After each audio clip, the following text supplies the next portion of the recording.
The rest of the universe is for us to show up. Can't you see him out there?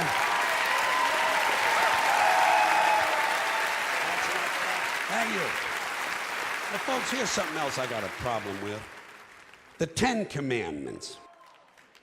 Here's my problem. Why are there 10? You don't need 10. I think the list of commandments was deliberately and artificially inflated to get it up to 10. It's a padded list. Here's what they did. About 5,000 years ago, a bunch of religious and political hustlers got together to try to figure out how to control people, how to keep them in line. They knew people were basically stupid and would believe anything they were told, so they announced that God had given them some commandments. Up on a mountain, when no one was around, God had given them the 10 Commandments.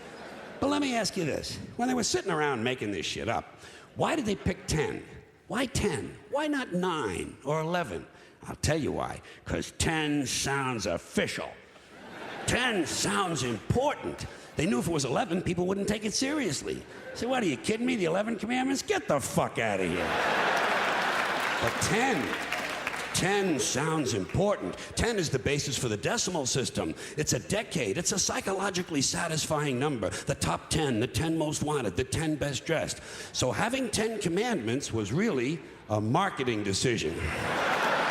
And to me, it's clearly a bullshit list. It's a political document artificially inflated to sell better. I'm going to show you how you could reduce the number of commandments and come up with a list that's a little more workable and logical. We're going to start with the first 3, and I'll use the Roman Catholic version because those are the ones I was taught as a little boy. I am the Lord thy God. Thou shalt not have strange gods before me. Thou shalt not take the name of the Lord thy God in vain. Thou shalt keep holy the Sabbath. Right off the bat, the first 3, pure bullshit. Sabbath day, Lord's name, strange gods. Spooky language. Spooky language. Designed to scare and control primitive people. In no way does superstitious nonsense like this apply to the lives of intelligent, civilized humans in the 21st century. You throw out the first 3 commandments, you're down to 7. Next, honor thy father and mother. Obedience, respect for authority. Just another name for controlling people. The truth is, obedience and respect should not be automatic. They should be earned. They should be based on the parent's performance. Parent's performance.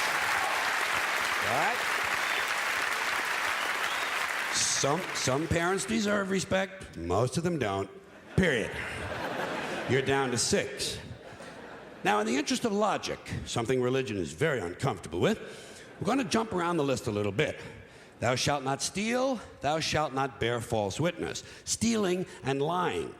Well, actually, these two both prohibit the same kind of behavior. Dishonesty, stealing, and lying. So you don't need 2 of them. Instead, you combine them and you call it thou shalt not be dishonest. And suddenly, you're down to 5. And as long as we're combining, I have 2 others that belong together. Thou shalt not commit adultery. Thou shalt not covet thy neighbor's wife. Once again, these 2 prohibit the same kind of behavior, in this case, marital infidelity. The difference is coveting takes place in the mind, and I don't think you should outlaw fantasizing about someone else's wife. Otherwise, what's a guy going to think about when he's waxing his carrot? But marital fidelity is a good idea, so we're going to keep the idea and call this one, thou shalt not be unfaithful. And suddenly, we're down to 4. But when you think about it, honesty and fidelity are really part of the same overall value. So in truth, you could combine the 2 honesty commandments with the 2 fidelity commandments and give them simpler language, positive language instead of negative, and call the whole thing, thou shalt always be honest and faithful, and we're down to 3. Thou shalt, they're going away fast. Thou shalt not covet thy neighbor's goods. This one is just plain fucking stupid. Coveting your neighbor's goods is what keeps the economy going. Am I right? Your neighbor gets a vibrator that plays "O Come All Ye Faithful." You want to get one too. Coveting creates jobs. Leave it alone. You throw out coveting, and you're down to 2 now, the big honesty and fidelity commandment, and the one we haven't talked about yet, thou shalt not kill, murder, the 5th commandment. But when you think about it,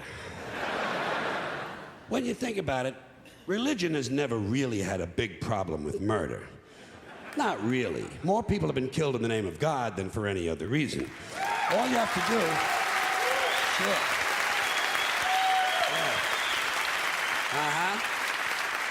All you have to do is look at Northern Ireland, the Middle East, Kashmir, the Inquisition, the Crusades, and the World Trade Center to see how seriously the religious folks take thou shalt not kill. The more devout they are, the more they see murder as being negotiable.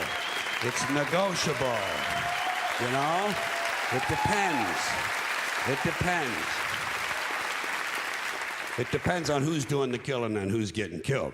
So, with all of this in mind, I leave you with my revised list of the 2 commandments. Thou shalt always be honest and faithful to the provider of thy nookie. And thou shalt try real hard not to kill anyone, unless, of course, they pray to a different invisible man from the one you pray to.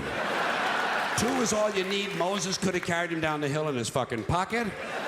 And if they had a list like that, I wouldn't mind those folks in Alabama putting it up on the courthouse wall. As long as they included one additional commandment, thou shalt keep thy religion to thyself. Thank you. Thank you. Thank you, everybody. Thanks for coming in. I appreciate it. Thank you. Thank you.